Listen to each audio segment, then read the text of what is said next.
എന്നിട്ട് എന്തുകൊണ്ട് ദിലീപിനെ ശിക്ഷിച്ചില്ല? അതാണ് ചോദ്യം. അതാണ് എന്റെയും ചോദ്യം. എന്റെ പേര് മിശ്രിയ. ഞാൻ ഗവൺമെന്റ് UPS നിയമം സ്കൂളിലെ 7ാം ക്ലാസ്സിൽ പഠിക്കുന്ന ഒരു വിദ്യാർത്ഥിയാണ്.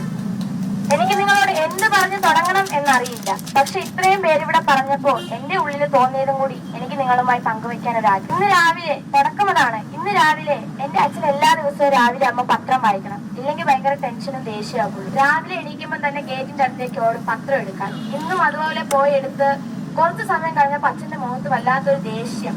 എന്നിട്ട് അച്ഛൻ സ്വയം പറയുവാണ്, ഇയാളെയൊക്കെ എങ്ങനെ വെറുതെ വിടാൻ തോന്നുന്നു? എനിക്കൊന്നും മനസ്സിലായില്ല. അതുപോലെ തന്നെ ഞാൻ അച്ഛനോട് ചോദിച്ചു, എന്തു പറ്റി ഭയങ്കര ദേഷ്യത്തില്, പാർട്ടി വല്ലതും പൊട്ടിയോ? എന്റെ അച്ഛൻ പാർട്ടിക്കാരനാണ്. സോ അങ്ങനെ ചോദിച്ചപ്പോ അച്ഛൻ പറയുന്നത്, അതല്ല, ദിലീപിനെ വെറുതെ വിട്ടു. എനിക്ക് കാര്യം അറിയാം, പക്ഷെ എനിക്ക് അച്ഛൻ എന്തുകൊണ്ട് ദേഷ്യപ്പെട്ടു എന്നതിന്റെ അർത്ഥം മനസ്സിലായില്ല. ഞാൻ അച്ഛനോട് വീണ്ടും ചോദിച്ചു, ദിലീപ് രക്ഷപ്പെട്ടോ, എന്തു പറ്റി എന്ന് ചോദിച്ചു. അപ്പോ അച്ഛൻ പറഞ്ഞു, പത്രത്തിൽ ന്യൂസ് വന്നു, 6 പേരെയും ശിക്ഷിച്ചു, എന്നിട്ട് എന്തുകൊണ്ട് ദിലീപിനെ ശിക്ഷിച്ചില്ല? അതാണ് ചോദ്യം. അതാണ് എന്റെയും ചോദ്യം. ദിലീപിനെ ശിക്ഷിച്ചില്ല, എന്നാൽ ബാക്കി കൂടെ ഉണ്ടായിരുന്ന 6 പേരെയും എന്തിനാണ് അത് ചെയ്തത്? ജനങ്ങളുടെ കണ്ണിൽ പൊടി വാരിയിടാനോ?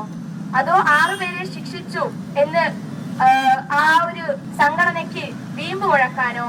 ദിലീപിനെ ശിക്ഷിച്ചില്ല, ബാക്കി 6 പേരെ വെറുതെ വിട്ടെങ്കിൽ ദിലീപിനെ ആദ്യം ശിക്ഷിക്കണമായിരുന്നു. കാരണം ലോകമെമ്പാടും അദ്ദേഹം വലിയൊരാളാണ്. നമുക്ക് ആർക്കെങ്കിലും ദിലീപിനെ അറിഞ്ഞുകൂടാ എന്ന് പറയാൻ പറ്റുമോ? ഈ കൂട്ടത്തിൽ നിൽക്കുന്ന ഒരാൾക്കെങ്കിലും ദിലീപിനെ എനിക്കറിയില്ല എന്ന് പറയാൻ പറ്റില്ല. കാരണം ദിലീപ് നമ്മളിൽ ഏറെ പ്രശസ്തമായ ഒരാളാണ്, അല്ലേ?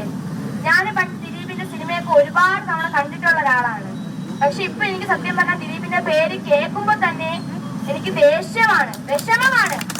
കാരണം എന്റെ അച്ഛൻ അത് പറഞ്ഞ ശേഷം എന്റെ മുഖത്തേക്ക് നോക്കിയിട്ട് പറഞ്ഞു, നിന്നെ ഇനി എങ്ങനെ വളർത്തും? നീ വളർന്നു വരുന്ന സമൂഹവും ഇതുപോലെയാണ്. എന്റെ അച്ഛൻ മാത്രമല്ല, ഇവിടെ നിൽക്കുന്ന പലരും അച്ഛനാണ്. അവർക്കും കാണും പെൺമക്കൾ. ഇതുപോലെയുള്ള പല അച്ഛനമ്മമാർക്ക് ഭയമാണ്, എങ്ങനെ ഈ സമൂഹത്ത് പെൺകുട്ടികളെ വളർത്തും? പെൺകുട്ടികൾക്ക് ഇനി ജന്മം കൊടുക്കണ്ടേ എന്ന് പലരും ചിന്തിക്കുന്നുണ്ട്. കാരണം ഇതുപോലെയുള്ള സാമൂഹ്യ ദ്രോഹികൾ ഇവിടെ അഴിഞ്ഞാടുന്നത് കൊണ്ട്. എന്തുകൊണ്ട് ഇതിനൊന്നും എതിരെ ഗവൺമെന്റ് നിൽക്കുന്നില്ല? ദിലീപിന് പണമുള്ളത് കൊണ്ടോ? അതുമല്ല അദ്ദേഹം സിനിമാ നടനാണെന്നുകൊണ്ടോ? അദ്ദേഹം എന്നൊരു വാക്കിന്റെ അർത്ഥം അത് ദിലീപിന് ഒരിക്കലും ചേരില്ല. കാരണം അദ്ദേഹം എന്ന് ബഹുമാനത്തോടെ സ്നേഹത്തോടെ നമ്മൾ ഒരാളെ വിളിക്കുന്നതാണ്. ദിലീപിനെ പോലെ ഇനി എത്ര പേർ ഈ നാട്ടിൽ ഇനിയും വരും? ഒരിക്കലും ഒരു പെൺകുട്ടിക്ക്, ഇപ്പോൾ എല്ലാവരും പറയുന്നുണ്ട് പെൺകുട്ടികൾക്ക് ഇറങ്ങി നടക്കാം, കുഴപ്പമില്ല. പക്ഷെ പലയിടത്തും പെൺകുട്ടികളെ വീണ്ടും അടച്ചിട്ടിരിക്കുകയാണ്. എന്തുകൊണ്ട്? മാതാപിതാക്കൾക്ക് ഭയമാണ് പെൺകുട്ടികളെ പുറത്തിറക്കാൻ. ഇനി അവൾ പുറത്തിറങ്ങുന്നിടത്ത് അവളുടെ ചുറ്റും എത്ര പേർ, ദിലീപിനെ പോലെ എത്ര പേർ വരുമെന്ന്. സിനിമാ നടന്മാർക്ക് പോലും അപമാനമാണ് ദിലീപ്. എന്റെ സുഹൃത്തുക്കള് ദിലീപിനെ കുറിച്ച് പറയുമ്പോൾ 100 നാവാണ്. എനിക്കും 100 നാവായിരുന്നു. കാരണം നമ്മൾ ഏറെ സ്നേഹിക്കുന്ന ഒരു സിനിമാ നടനിൽ ഒന്നായിരിക്കണം ദിലീപ് ഇതുവരെയും. പക്ഷെ ഇപ്പോൾ എനിക്ക് എന്നോട് തന്നെ പുച്ഛവും ലജ്ജവും തോന്നുന്നു, ഇത്രയും നാൾ അയാളുടെ സിനിമ കണ്ടതിൽ. കാരണം അയാളുടെ സിനിമയിൽ എത്ര നല്ല റോളാണോ അയാൾ അഭിനയിച്ചത്, അതിനേക്കാൾ വൻമതിൽ മാസായിട്ടാണ് അയാൾ ജീവിതത്തിൽ പ്രകടമാക്കുന്നത് ഓർക്കുമ്പോൾ അദ്ദേഹത്തെ നിർത്തി പൊരിക്കാനുള്ള ദേഷ്യമുണ്ട് എനിക്ക് എല്ലാവരോടും.